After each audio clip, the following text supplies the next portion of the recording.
Question है क्या √2, √8, √18, √32, dot dot dot arithmetic progression अर्थात एपी अर्थात समांतर श्रेणी में है या नहीं।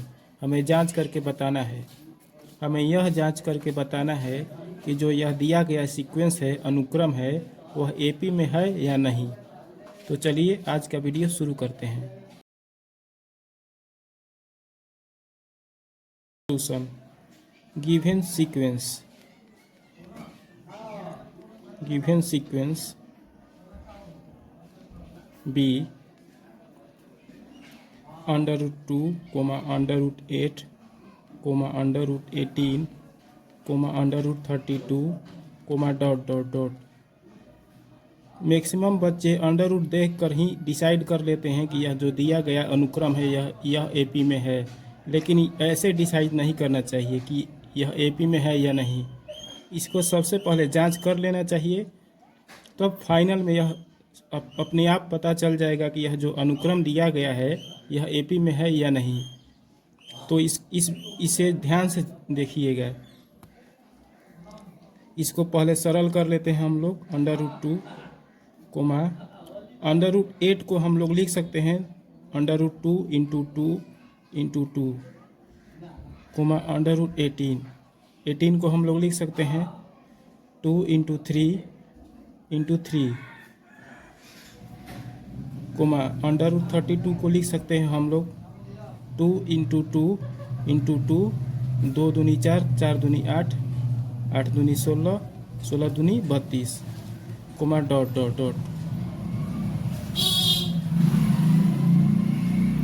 √2। यह यहाँ दो बार आया है मल्टीप्लाई में, तो 2 बार 2 आया है तो 1 बार 2 निकल 1 2 बाहर आ जाएगा। मतलब यहाँ 2 जोड़े में है तो 1 बाहर आ जाएगा और 1 अंदर रह जाएगा। यहाँ 3 2 बार आया है तो 3 बाहर आ जाएगा और 2 अंदर रह जाएगा। हो जाएगा 3√2।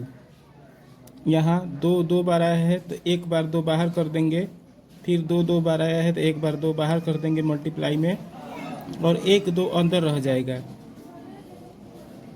Dot dot dot. फिर इसको लिखेंगे √2, 2√2, 3√2, 2 में 2 से गुणा करेंगे 4√2, डॉट डॉट डॉट। तो हम लोग जानते हैं कि जो सबसे पहला सीक्वेंस का टर्म होता है वो उसको फर्स्ट टर्म कहते हैं। फर्स्ट टर्म को A1 या A से डिनोट करते हैं, ठीक। सेकेंड टर्म को हम लोग A2 से डिनोट करते हैं, ठीक। किसी भी सीक्वेंस के सेकेंड टर्म को A2 से डिनोट किया जाता है। तीसरे पद को हम लोग A3 से डिनोट करेंगे और चौथे पद को हम लोग A4 से डिनोट करेंगे। पांचवा पद रहता तो A5 से डिनोट करते। ऐसे ही हम लोग बढ़ते जाएंगे, ठीक। अब हमें जांच करके यह बताना है कि यह दिया गया जो सीक्वेंस है यह एपी में है या नहीं। तो इसके लिए हम बारी बारी से इसका सार व अंतर अर्थात कॉमन डिफरेंस निकालेंगे।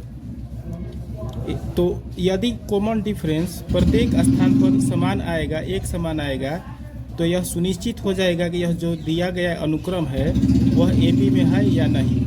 तो इसके लिए हम बारी बारी से कॉमन डिफरेंस निकालेंगे। कॉमन डिफरेंस का सूत्र होता है A2 - A1, ठीक। A2 दिया है यहाँ पर 2√2 माइनस A1 दिया है √2। 2√2 में से √2 घटा देंगे तो √2 आएगा, ठीक। फिर कॉमन डिफरेंस चेक करेंगे। इस बार कॉमन डिफरेंस का फॉर्मूला हम लोग लेंगे A3 - A2। A3 दिया है 3√2 माइनस A1 दिया A2 दिया है 2√2। 3√2 में से 2√2 घट जाएगा तो बचेगा √2। फिर कॉमन डिफरेंस निकालेंगे। इस बार फॉर्मूला हम लोग लेंगे A4 - A3। क्योंकि यह भी कॉमन डिफरेंस का फॉर्मूला है, यह भी कॉमन डिफरेंस का फॉर्मूला है और यह भी कॉमन डिफरेंस का फॉर्मूला है। A4 दिया है 4√2 माइनस A3 दिया है 3√2। 4√2 में से 3√2 घटाएंगे तो √2 आएगा। तो हम लोग देख रहे हैं कि कॉमन डिफरेंस हर स्थान पर एक समान आ रहा है। तो एपी के परिभाषा के अनुसार जब भी कॉमन डिफरेंस हर स्थान पर एक समान आता है तो एपी के तो समांतर श्रेणी की परिभाषा के अनुसार जो दिया गया अनुक्रम होता है वह एपी में अर्थात समांतर श्रेणी में होता है। तो हम यहाँ पर लिखेंगे कि चूंकि इस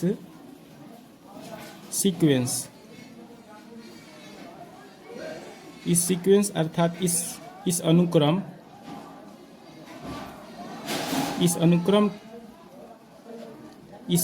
का सार्वंतर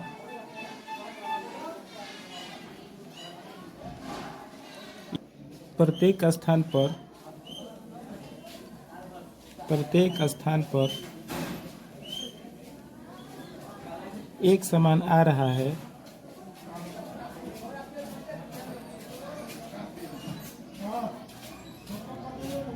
इसलिए यह अनुक्रम एपी में है। इसलिए यह जो अनुक्रम है √2, √8, √18, √32 डॉट डॉट यह एपी में है। इसलिए यह अनुक्रम एपी अर्थात समांतर श्रेणी में है, एपी में है।